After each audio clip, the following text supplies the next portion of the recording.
Hello bachcho, so the question given to us is when 100 ml of m by 10 H2SO4 is mixed with 500 ml of m by 10 NaOH, then the nature of resulting solution and normality of excess of resultant left is। तो इस question को शुरू करते हैं। तो इस question का जो की कॉन्सेप्ट है जिससे हम इस क्वेश्चन को सॉल्व करेंगे वो है नॉर्मैलिटी। ठीक है, नॉर्मैलिटी। तो क्वेश्चन को हम लोग शुरू करते हैं। तो हमारे पास क्वेश्चन में गिवन है कि हमारे पास 100 ml m by 10 H2SO4 है, हमने उसको मिक्स किया है 500 ml m by 10 NaOH से। तो इससे क्या करते हैं, सबसे पहले नंबर ऑफ इक्विवेलेंट निकाल लेते हैं H2SO4 का। ठीक है, तो number of equivalent of H2SO4। तो नंबर ऑफ इक्विवेलेंट निकालने का फॉर्मूला होता है नॉर्मैलिटी इनटू वॉल्यूम, जिसको हम लिख सकते हैं molarity into n factor into volume. ठीक है, molarity into n factor into volume.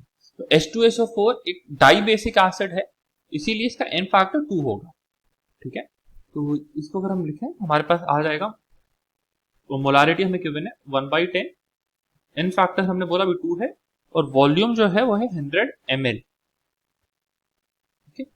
इसी वजह से नॉर्मैलिटी हमारे पास आएगा, वो आ जाएगा 200 मिली इक्वलेंट, क्योंकि ये 100 ml में है। तो ये आ जाएगा 200 मिली इक्वलेंट।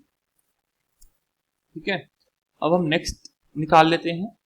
अब नेक्स्ट में हमें निकालना है number of equivalent of NaOH, number of equivalent of NaOH।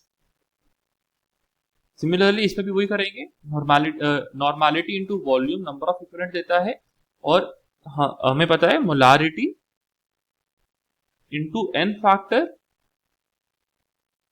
Into volume, ये भी हमें नंबर ऑफ इक्विवेलेंट देता है। तो हमें मोलारिटी पता है, मोलारिटी हमें गिवन है क्वेश्चन में, जो कि है 1/10। इसका एन फैक्टर 1 होगा, क्योंकि ये NaOH है, तो NaOH के ऊपर प्लस और माइनस सिंगल चार्ज होता है, तो एन फैक्टर इसका 1 होगा। और वॉल्यूम हमें गिवन है 500, और वो भी ml में है, इसीलिए हमारा जो नंबर ऑफ इक्विवेलेंट आएंगे वो आएंगे 50 मिली। ठीक है, तो हम देख सकते हैं number of equivalent of NaOH is greater than number of equivalent of H2SO4।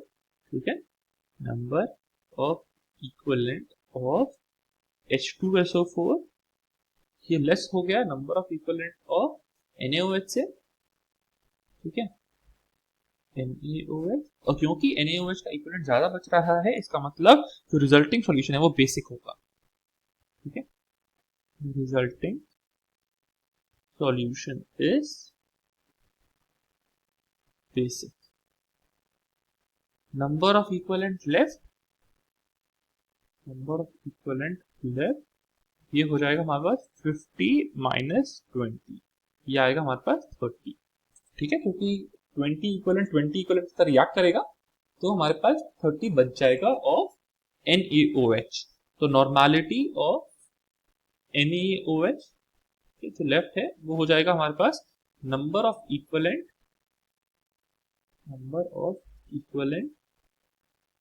Divided by total volume,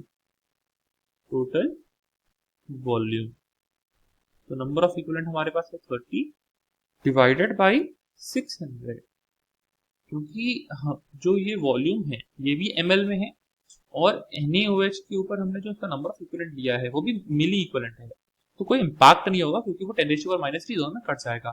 हमारे पास आ जाएगा 1/20, और वो होगा नॉर्मैलिटी हमारी 1/20 नॉर्मैलिटी।